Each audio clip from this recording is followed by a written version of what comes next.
My name is Chloe Mitchell, and I will never forget the day everything shifted. I was standing in line with my classmates, the weight of years of effort pressing down on me as I waited to cross the stage. My chest swelled with pride, a rare and fragile feeling I didn't often allow myself. That was when my phone buzzed. I pulled it from my gown pocket, expecting another congratulatory message from a friend. Instead, it was from my father.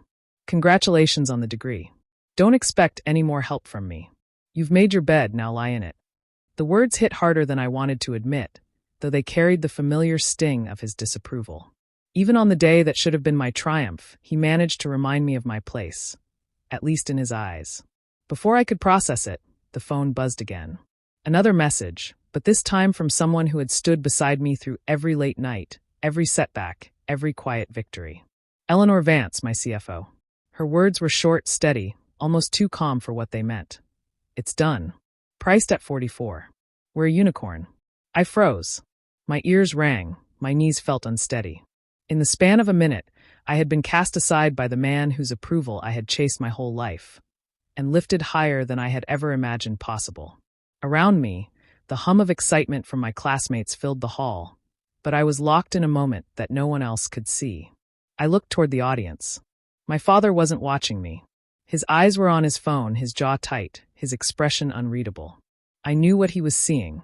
The same alerts that were spreading across the financial news, the story that would reach far beyond this auditorium. For the first time, the silence between us wasn't filled with my doubt. It was filled with his. When my name was called, I walked across the stage with a calm that felt almost unreal, my diploma cool in my hand. The applause seemed to come from another world. Inside, I was steady, sharper, changed. My story had already taken a turn no one in that room understood, not yet. What came after would test bonds, shatter illusions, and rewrite everything I thought I needed. But at that moment, under the bright lights and the murmuring crowd, I carried a secret more powerful than any approval my father had ever withheld. And that secret was only the beginning. When I was 10, I thought I had discovered something brilliant. I had drawn out a small plan for a lemonade stand. I listed the cost of lemons, sugar, and cups, then calculated how much I could earn if I sold every glass. I was proud of the neat handwriting and the way the numbers all added up. I held the paper tightly, certain my father would be impressed. He was sitting in the living room, reading the newspaper. I walked up with my plan and explained how I could make money. At first, he glanced down, but then he sighed, barely listening. Without even looking closely at my work, he handed the sheet to my older brother Mark. "This is men's work, princess. Why don't you go help your mother set the table?" I stood there, frozen, watching as my father leaned forward to point out numbers to Mark. My brother grinned, though it wasn't his idea. I wanted to speak, to say the plan was mine, but the words stuck in my throat. My cheeks burned, and I turned away before anyone noticed. That wasn't the first time I felt invisible, but it was the first time I understood it clearly. My efforts, no matter how carefully done, seemed to mean little. If my brother had scribbled 2 lines, my father would have praised him for having business sense. When I brought home perfect math scores, the most I heard was, "Good job, sweetheart," followed by a quick shift of attention to one of my brothers who had managed an average grade. At school, teachers encouraged me, but at home, the applause always went elsewhere. I remember Mark being congratulated for mowing the lawn and Brian getting a whole dinner celebration when he fixed a loose shelf in the garage. I stayed quiet, but inside I wondered why my own wins never seemed to count. It felt like being on stage with the spotlight always moving away the moment I stepped forward. Still, I didn't give up. I kept solving puzzles, drawing charts, and writing little notes about how things could work better. Once, I sketched a design for organizing our messy garage using shelves and boxes, but my father only laughed. He said I should be learning how to cook instead. My mother tried to comfort me with soft words, yet she never challenged him. Her silence made me feel that maybe I was asking for too much. That pattern continued year after year. My brothers grew confident, knowing that even the smallest thing they did would earn recognition. I grew determined, but also restless, carrying the quiet knowledge that if I wanted to be seen, I would have to find another stage. Looking back, I realized those moments shaped me more than I understood at the time.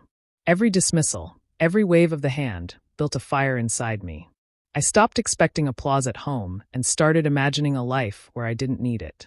That lemonade plan may have been ignored, but it was the first step on a path I refused to abandon. I was 18 when the letter from Stanford arrived. My hands shook as I opened it, but the words leapt from the page, sealing my future. I had been accepted into the computer science program, the place I had dreamed about for years. I imagined walking through the campus, meeting people who loved solving problems as much as I did, building things that could change the world. For a moment, I let myself smile. That evening, I sat at the dining table with my family, the letter folded neatly in front of me. I told them I had been accepted, expecting at least a spark of pride. Instead, silence filled the room. My father's face hardened, his jaw tight. Then came the words that cut sharper than anything before. What a waste of time and money. Tech is nothing but a bubble. When this fantasy falls apart, you can start as a receptionist at my company. I wanted to defend myself, to explain what computer science meant, but his glare made it clear he wouldn't listen. My brothers smirked, exchanging looks as though my dream were nothing but a joke. My mother looked down at her plate, saying nothing. After a long pause, my father leaned back in his chair. I'll pay for 1 year. That's it. You'll follow my conditions, or the deal is off. When you fail, you'll finally understand where you belong. His tone was final, leaving no space for debate. That night, I sat in my room staring at the acceptance letter. The words he had spoken echoed in my head, bitter and heavy. But beneath the sting of his dismissal, something stronger began to take shape. If he believed I would fail, then I would prove him wrong. If he thought I would come crawling back, I would make sure I never had to. I promised myself I wouldn't ask him for anything beyond that single year. I would study harder than I had ever imagined, take every opportunity, and work whatever jobs were needed to stay afloat. I would build a future with my own hands, not as a receptionist in his office, but as someone who carved her own path. When the day came to leave for California, my father stood by the car with arms crossed, his expression unreadable. He gave me a brief nod, as if sending me to war. My brothers barely said goodbye, already busy with their roles in the business he had chosen for them. My mother hugged me tightly, whispering that she hoped I would be safe. As the miles rolled by, I looked out the window, feeling a mix of fear and excitement. Ahead lay an unknown world, full of challenges I could not predict. Behind me was a house where my ideas had never mattered. I carried no illusions that the road would be easy, but my resolve was set. That was the day I stopped waiting for approval and started building my own story. At Stanford, my days began early and ended long after most of the campus had gone quiet. I worked a part-time job in the evenings to cover what my scholarship and father's single year of support could not. When I finished my shifts, I returned to my dorm room, pulled out my laptop, and kept going. The glow of the screen became my companion, lines of code filling the silence. I was exhausted, but I refused to slow down.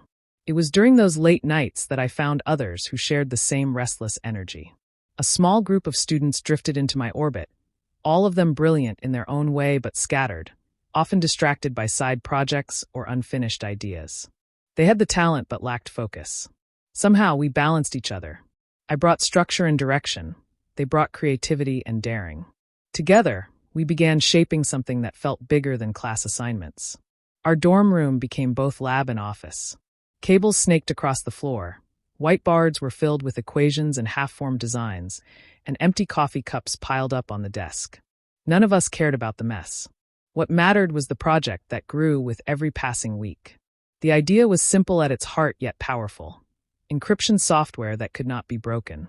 We wanted to build a shield for digital information, a way to protect data in a world where threats were multiplying every day. The work was endless. We tested, failed, and rewrote until our eyes blurred. There were nights when frustration nearly broke us apart, but then a breakthrough would come, pulling us back together with fresh determination. Slowly, the prototype took shape. We named it Aegis Shield, after the armor of the gods, a title that matched our ambition. Months later, we entered it into a university competition. The tension was unbearable as we presented our work to judges who questioned us sharply. When the results were announced, and our team stood in first place, the rush of relief and pride was overwhelming. For once, all the sleepless nights felt worth it. I called my father, hoping he might share in the excitement. His response was cold. So, you're playing entrepreneur with school money? That isn't a business. It's a distraction. He dismissed the victory as if it were nothing more than a game. I tried not to let the words sink in, but they lingered. Even success in front of experts didn't matter to him. Back in the dorm, my teammates celebrated, and I forced a smile. Inside, I carried a mix of pride and defiance. Winning proved we had something real, even if my father refused to see it. I understood then that his approval was a prize I would never win, and I could not afford to wait for it. So I turned my focus back to the screen, to the endless rows of code. Aegis Shield was more than a project. It was a promise to myself that I would keep building, no matter who doubted me. The first real challenge for the company came sooner than I expected. An early client had a breach, and although it was clear our software wasn't at fault, the blame quickly shifted in our direction. The client's lawyers sent threatening letters, claiming damages and hinting at a lawsuit. For a small startup still running out of borrowed office space, the possibility of legal action was terrifying. The team that had once been excited and full of energy suddenly looked to me for answers, and I had none. I spent long nights searching through contracts and technical reports, trying to understand how we could defend ourselves. I was only a few months out of school, with no real business experience. The idea of facing lawyers and financial risk that could crush us before we had even begun kept me awake at night. I knew that if we failed now, everything we had built would disappear. It was during this time of panic that I was introduced to Eleanor Vance. A mutual contact who had followed our progress thought she might be willing to give advice. I had never met her before, but her reputation preceded her. She had worked in high-level positions at established companies and knew how to handle crises. What I didn't know until later was that she had once been part of my father's organization, but had left after years of being ignored and undervalued. When she walked into our tiny office, she immediately took command of the room. Her questions were sharp, and she listened carefully to every detail of the situation. Unlike my father, she didn't dismiss me because of my age or gender. She studied the numbers, the contracts, and the reports, then looked me straight in the eye. "You've got something valuable here," she said. "But if you don't protect it, no one else will." Those words shifted something inside me. For the first time, someone with authority recognized the potential I saw. Eleanor didn't just give advice, she offered to step in. She invested her own money to keep us afloat during the crisis and agreed to join as our chief financial officer. Her presence gave us credibility that I alone couldn't provide at the time. With her guidance, the lawsuit threat was handled with precision.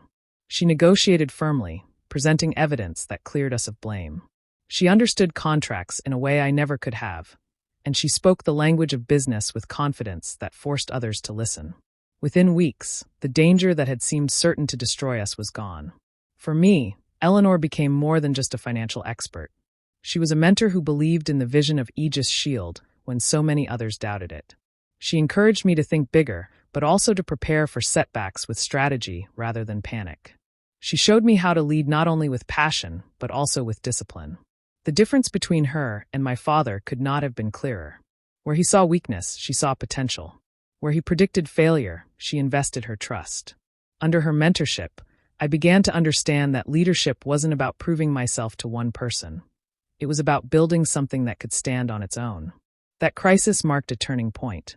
The fear of collapse was replaced with a new kind of strength. We were no longer just students with an idea. We were becoming a company with direction. And at the center of that shift was Eleanor, the first true believer in me as a leader. With Eleanor by my side, the company entered a new phase. What once felt like a student project began to look like a real business. She helped refine our proposals, structured our finances, and opened doors I never could have reached on my own. Soon, we were sitting in meetings with representatives from some of the largest corporations in the country. To my surprise, they listened. More than that, they signed contracts. Seeing Fortune 500 companies place their trust in us was proof that Aegis Shield was no longer just an idea. It was a growing enterprise. The shift was visible everywhere. We left behind the cramped dorm room where wires tangled across the floor and moved into a modest but professional office. It wasn't grand, but it was ours. For the first time, the team had proper desks, conference rooms, and space to think clearly. Eleanor encouraged me to hire people with real industry experience. At first, I was nervous about leading employees older and more seasoned than I was, but I quickly realized they respected vision and direction more than age. They wanted to be part of something innovative, and Aegis Shield gave them that. While the company expanded, I kept one foot in school. My course load shrank to part-time, but I refused to abandon my degree. Balancing both worlds was exhausting. Days were spent in lectures and nights in meetings, but I pushed through, determined not to quit. Each achievement at the company gave me fuel to continue, even when my energy ran low. Despite everything happening, I chose to keep quiet at home. My family had no idea how far the company had come. They believed I was scraping by, barely holding things together. It was easier that way. I didn't want to explain contracts or clients only to be brushed off again. Silence became my shield, protecting me from more disappointment. Occasionally, my father called. His words were always the same, half offered as advice, half loaded with scorn. When this startup nonsense falls apart, you'll still have a place at my company. Reception work, maybe junior management if you learn discipline. He spoke as if my path was already written, as if Aegis Shield could not possibly survive. I let him talk, offering polite answers, never revealing the truth. Correcting him felt pointless. No evidence would ever convince him until he chose to see it himself. Instead of seeking his approval, I poured my focus into building. Each contract signed and each hire made was a quiet victory. The office grew busier, the team more confident, and our reputation stronger.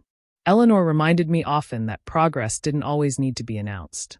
Results spoke louder than words, and those who doubted would eventually face the truth. In those years, I transformed. I was no longer just a student with ambition, but a leader with responsibility.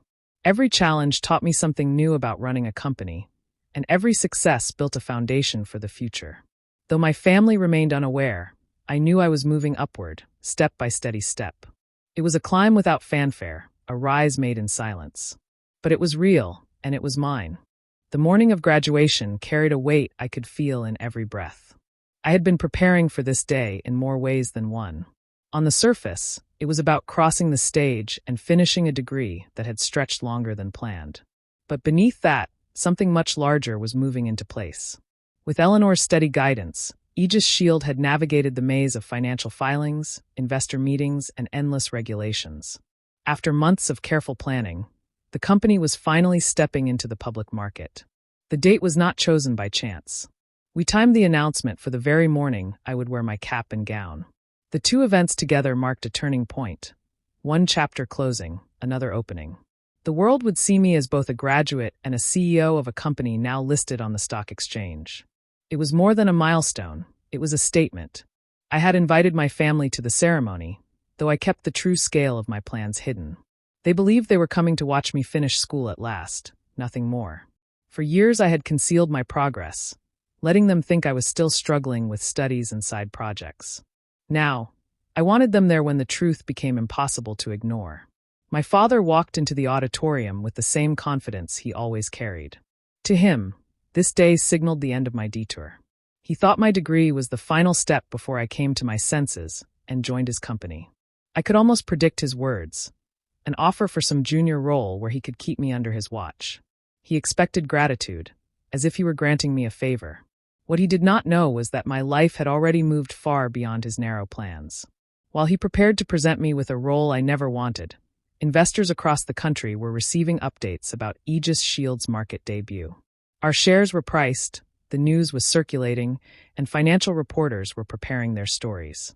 By the time I walked across the stage, the company would be recognized as a major player in the cybersecurity industry. I sat among my classmates, the atmosphere buzzing with anticipation. Some whispered about jobs they had lined up, others about families waiting with cameras.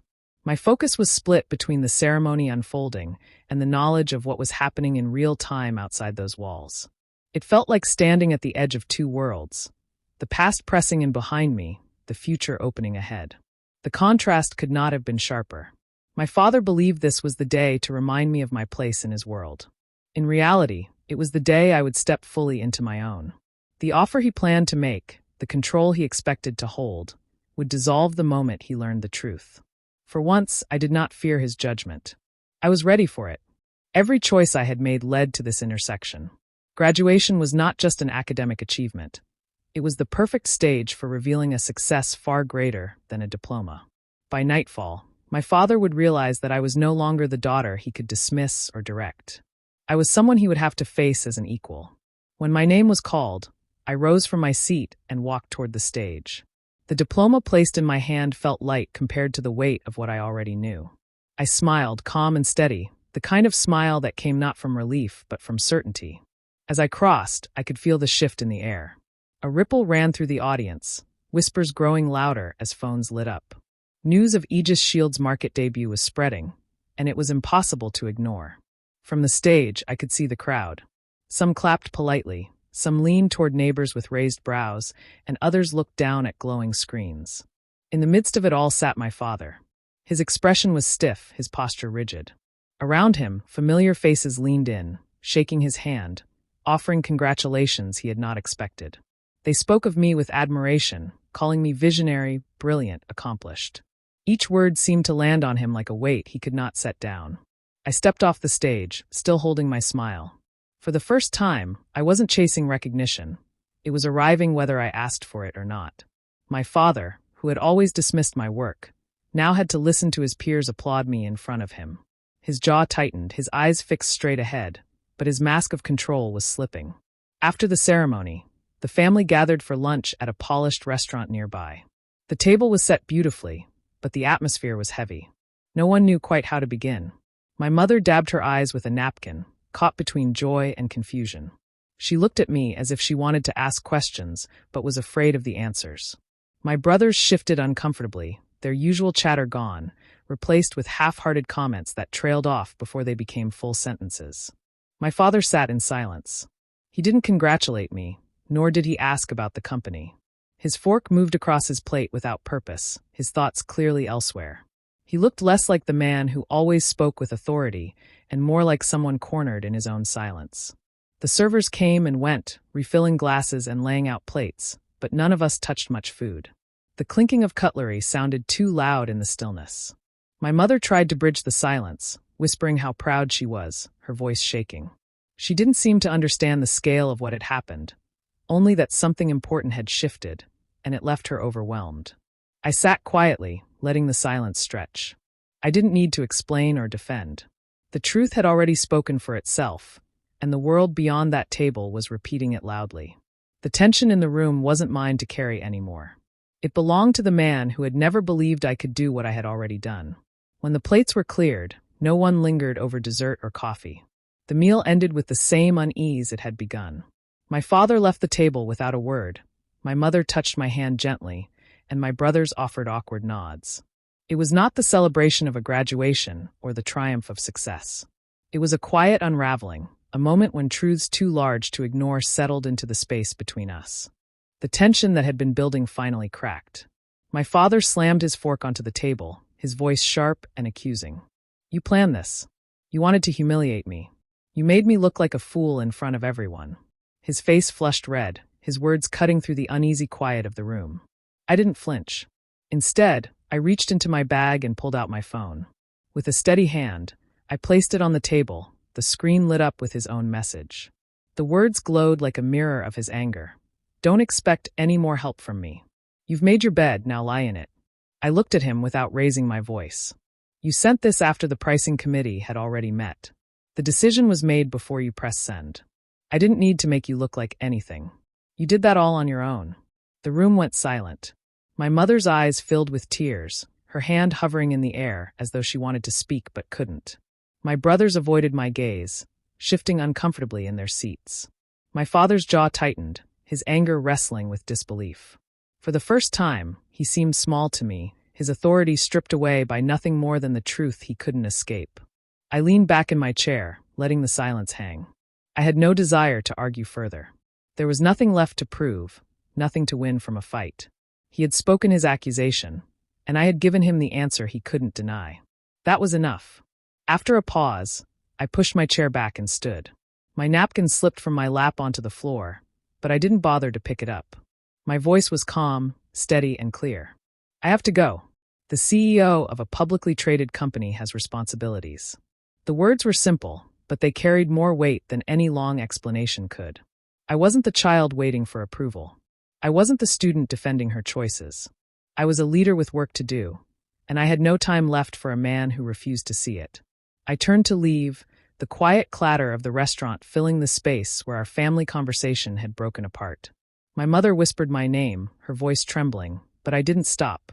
My brothers lowered their eyes, unsure whether to follow their father's silence or acknowledge what had just happened. My father stayed rigid in his chair, his pride wounded, his control slipping further with every passing second. As I stepped out into the afternoon air, I felt no regret. The confrontation hadn't been planned, but it had been inevitable.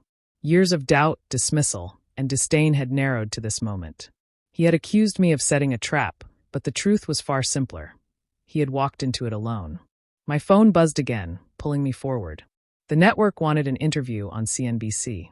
It was time to talk not about family conflict, but about innovation, markets, and the future. I straightened my jacket and kept walking. My life had already shifted.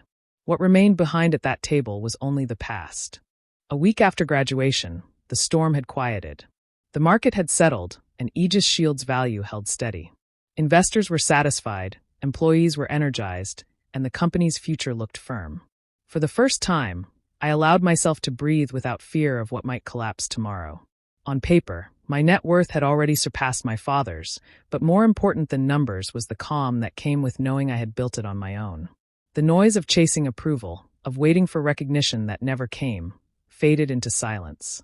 I no longer felt the old pull to prove myself in his eyes. That weight, which had pressed on me since childhood, was finally gone. I didn't need his praise, his validation, or his permission. I had stepped out of his shadow completely. One afternoon, Eleanor entered my office with a small slip of paper in her hand. She gave me a knowing look before passing it across my desk. "Your father called," she said evenly. "He wants to know if Aegis Shield would consider a contract with Mitchell Construction." I read the message twice, letting the irony sink in. The man who once called my work a fantasy was now reaching out to rely on it. But I didn't feel the sharp satisfaction I might have once expected. There was no bitterness, no triumph in seeing him bend. Instead, I felt steady, secure. I smiled, not with spite but with clarity. "Send him our standard enterprise package," I told Eleanor. "He'll be treated like any other client." My words were simple, but they carried all the meaning I needed. He was no longer in a position to dismiss or command me. Our relationship, at least in business, was now equal. Eleanor nodded, her expression softening with approval. She had been there when the company nearly fell apart, when I doubted myself most. Now she stood beside me as I gave directions from a place of confidence. It was a moment of quiet closure, the end of a long struggle I had carried silently for years. As the day wound down, I walked to the window of my corner office. The city stretched wide beneath me, alive with movement and possibility. The glass reflected my face, not the uncertain girl who once begged for approval, but a woman who had chosen her own path. Everything around me, this office, the team, the technology, was proof that I had no need to chase what had never been freely given. The cycle was broken. The search for his recognition had ended, replaced by something far more powerful, self-belief. That was the true victory, one that couldn't be measured in contracts or stock prices. I turned back to my desk, ready to focus on the next challenge. The past was behind me. What lay ahead was entirely mine. Do you think I made the right choice by treating my father like any other client, or should I have handled it differently after everything that happened between us? I'd really love to know what you think in the comments. And if you want to hear more of my story and others like it, make sure you like this video, subscribe, and hit the notification bell so you never miss when I share the next one.